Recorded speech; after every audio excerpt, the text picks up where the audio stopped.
Angkatan bersenjata Rusia dan Ukraina melaporkan informasi terbaru dari garis depan konflik dalam 24 jam terakhir. Kontak senjata intens berlanjut di beberapa tempat tanggal 10 Juni.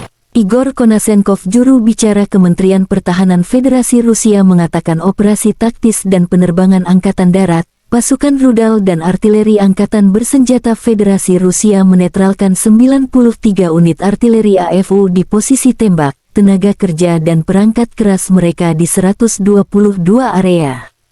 Markas besar musuh Brigadei Serangan Gunung ke-10 dan Brigadei Mekanik ke-60 AFU diserang di dekat Kharkov dan Rai Alexandrovka, Republik Rakyat Donetsk.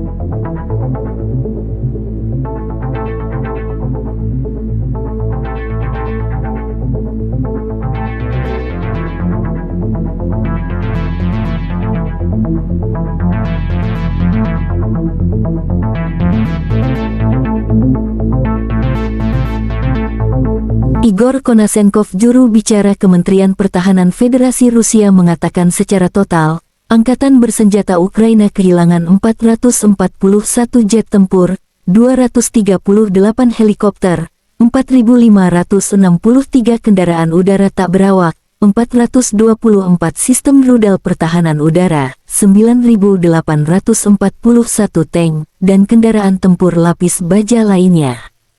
Juga 1.122 kendaraan tempur yang dilengkapi dengan MLRS, 5.071 meriam dan mortir artileri lapangan, serta 10.856 kendaraan bermotor militer khusus telah dihancurkan selama operasi militer khusus sejak tanggal 24 Februari tahun 2022.